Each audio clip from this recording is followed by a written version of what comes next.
میں نے اجمیر شہر کو لکھا. آپ یقین مانیے جو دربار ہے وہاں خواجہ معین الدین چشتی کا، اس کو غریب نواز کا دربار کہا جاتا ہے. ٹھیک ہے، اور اجمیر میں اتنے غریب ہیں کہ آپ سوچ بھی نہیں سکتے. غریب نواز موجود ہیں اور شہر غریب بنا ہوا ہے.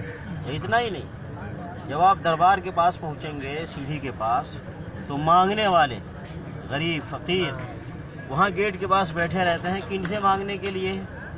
جو لوگ دربار کی زیارت کرنے آ رہے ہیں ان سے مانگنے غریب بیٹھے ہیں. دربار پہ جا کے غریب نواز سے نہیں مانگتے ہیں، تو یہ سمجھتے ہیں کہ یہ غریب نواز نہیں دینے والے ہیں. غریب نواز کی زیارت کرنے جو آ رہے ہیں وہی دینے والے ہیں غریبوں. اتنا ہی نہیں، جو وہاں سجادہ نشین بیٹھے ہیں دربار پہ اور مجاور بیٹھے ہیں، خادم بیٹھے ہیں، وہ خود اس غریب نواز کے دربار سے نہیں مانگتے ہیں. وہ کس سے مانگتے ہیں؟ جو زیارت کے لیے آتے ہیں نا ان سے مانگتے ہیں. وہ ان سے مانگتے ہیں. اسی لیے مجھے خود بتایا ہے لوگوں نے کہ زیارت، آپ جانتے ہیں وہاں کیا ہے کہ جو غریب ہیں بیچارے مسکین ہیں ان کو تو کوئی پروٹوکول نہیں ہے. وہ تو جائیں زیارت کریں، 5-10 روپے ڈالیں، جائیں دھکے کھائیں. لیکن جو کاروں میں جاتے ہیں تو دور دور پھیلے ہوتے ہیں خادم لوگ، جو کاروں میں جاتے ہیں ان کو وہیں سے استقبال کرتے ہیں، ان کو لیتے ہیں اور دربار جا کر کے زیارت کرواتے ہیں. تو کبھی ایسا بھی ہوا ہے، مجھے لوگوں نے بتایا ہے کہ شیخ میں تو اجمیر دیکھنے گیا تھا دربار، لیکن آدمی لگ گیا دربار کا آدمی میرے پیچھے کہ یار یہ کار میں آیا ہے کچھ لاکھوں روپے ڈالے گا.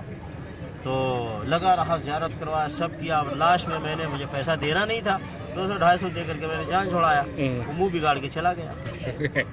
تو یہ جتنے وہاں خادم ہیں خود دربار سے نہیں مانگتے ہیں. مانگتے کن سے ہیں؟ جو زیارت پہ آنے والے ہیں ان سے مانگتے ہیں. لیکن لوگ دنیا والوں کو کیا کہتے ہیں؟ غریب نواز کے پاس آ جاؤ. یہ غریبوں کو نوازتے ہیں، غریبوں کو دیتے ہیں، بیماریاں بھی، صحت بھی دیتے ہیں، نوکری بھی دیتے ہیں، کاروبار میں فائدہ بھی دیتے ہیں، اور بلکہ یہاں تک کہ جو مر گیا اس کو زندگی بھی دیتے ہیں. ایسے بھی ایڈورٹائز کرتے ہیں، ایڈورٹائز کر کے دربار پہ بلاتے ہیں، اور بلانے کے بعد پھر ان لوگوں سے وہ مانگتے ہیں جو اس دربار پہ خدمت کر رہے ہیں. ہے کہ نہیں؟ ابھی اگر غریب نواز دیتے ہیں، ابھی خادموں، مجاوروں، سجادہ نشینوں، وہاں رہنے والوں، تم ان سے لے کر وہاں آنے والوں کو بانٹو. ان سے لے کر، غریب نواز سے لے کر کے جو لوگ زیارت کرنے آ رہے ہیں ان کو تمہیں بانٹنا چاہیے نا. لیکن الٹا وہ وہاں آنے والوں سے وہ مانگتے ہیں، اور جو زیادہ پیسہ دے دے وہ ان سے خوش ہوتے ہیں، ان کو عزت دیتے، پروٹوکول دیتے ہیں. تو یہ سب کیا دھوکہ ہے، فراڈ ہے. بھائی وہ غریب نواز کیسے ہو جائیں گے خواجہ معین الدین؟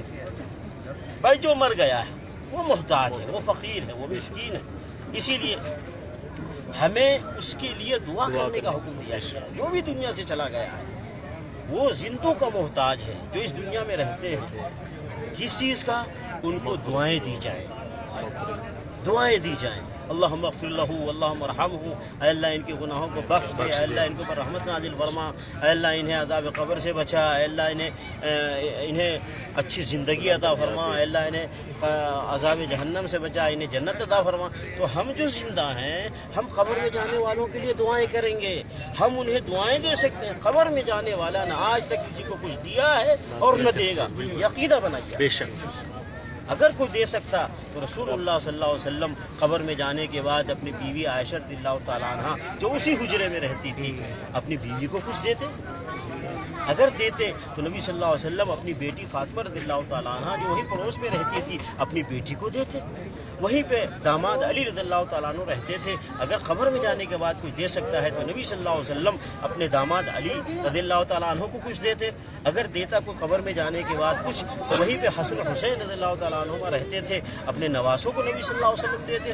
لیکن کوئی مجھے بتائے کہ نبی صلی اللہ علیہ وسلم نے قبر میں جانے کے بعد کچھ بھی اپنی بیوی کو، اپنے داماد کو، اپنے نواسوں کو، یا اپنے سسر ابو بکر عمر رضی اللہ تعالیٰ عنہما کو کسی کو کچھ دیا ہے؟ دیا ہے تو کیا دیا ہے؟ مجھے دنیا کے سارے لوگ بتائیں مجھے آ کر کے.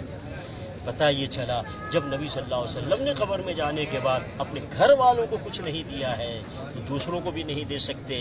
اور جب نبی صلی اللہ علیہ وسلم نے نہیں دیا ہے تو اس کائنات میں کوئی بھی قبر میں جانے کے بعد کسی کو کچھ نہیں دے سکتا.